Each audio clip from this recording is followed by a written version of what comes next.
እስከ ሌሊት ቁጭ ብዬ እንድለፋና እንድሰራ ያደረገኝ ነገር ምንድነው ብላችሁ መጠየቅ መቻል አለባችሁ። ሁለተኛው ጥያቄያችሁ ደግሞ የሚሆነው በህይወት ውስጥ እናንተን እንዳትሰሩ የሚያደርጋችሁ ነገር ወይንም ደግሞ ያንን የሥራ ስሜት የሚያጠፋባችሁ ነገር ምንድነው?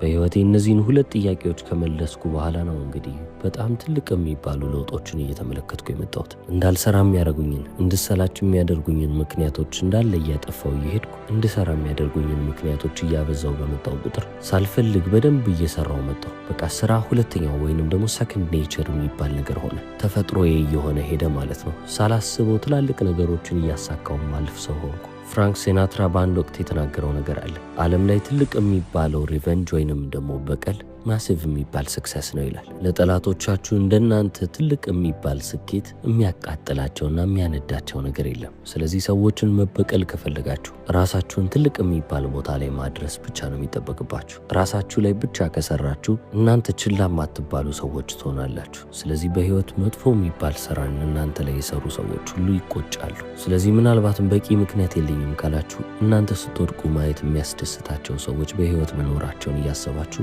እነሱን ላለማስደሰት ብላችሁ እንኳን ስሩ።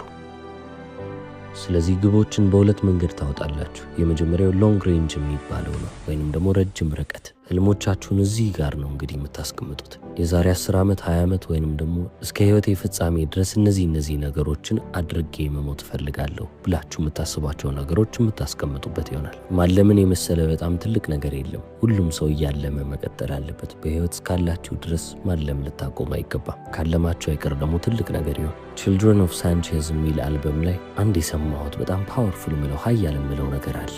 ድርቅ ከደረሰባቸው ወታደሮች ላይ ፍርፋሪውን ውሰዱባቸው፣ ወታደሮቹ አይሞቱም። ከተራቡ ህፃናቶች ላይ ያላቸውን ዳቦ ውሰዱባቸው፣ ህፃናቶቹም አያለቅሱም። ህልሞቻችንን ግን ውሰዱብን፣ ሁላችንም እንሞታለን ይላል። ለዚህ ነው ሁሌም ቢሆን ማለም ማቆም የሌለብን። መቼም ቢሆን እያለምን መቀጠል አለብን። ለራሳችሁ ስትሉ፣ ለቤተሰቦቻችሁ ስትሉ፣ ለጓደኞቻችሁ ስትሉ በቃ ሁሌም ቢሆን ልታልሙ ይገባል። ስለ ፍቅር አልሙ፣ ስለ ስራ አልሙ። በተጨማሪም ደግሞ እዚህ ዓለም ላይ ለመጣችሁበት ዓላማም ደግሞ አልሙ። ለወደፊቱ የተሻለ ህይወቴ ብላችሁ የምታስቡት ህልማችሁ ነው የሚሆነው። ለእናንተም ለቤተሰቦቻችሁ ወደፊት ምንድነው ማድረግ የምትፈልጉት? የት ነው መሄድ የምትፈልጉት? ምንድነው መሆን የምትፈልጉት? ምንድነው ማየት የምትፈልጉት? የሰው ልጅ በዚህች ምድር ላይ ከሚያስፈልጉት ነገሮች መካከል አንደኛው ህልም ነው። በመጽሐፍ ቅዱስ ላይም ራእይ በሌለበት ህዝብ መረን ይሆናል የሚል ቃል አለ። ስለዚህ ልባችሁን የሚያነሳሳ የሆነ ነገር በህይወታችሁ ውስጥ ሊኖርላችሁ ይገባል። ያም ደግሞ ህልም ነው። ለዚህ ነው ህልማችሁን ልታጡ አይገባም እምላችሁ። ነፍሳችሁ በህይወት እንድትቆይላችሁ የሚያስፈልጋችሁ ነገር እሱ ነው። ህልም ማለት ደግሞ ሎንግ ሬንጅ ጎል ይባላል። በረጅም ርቀት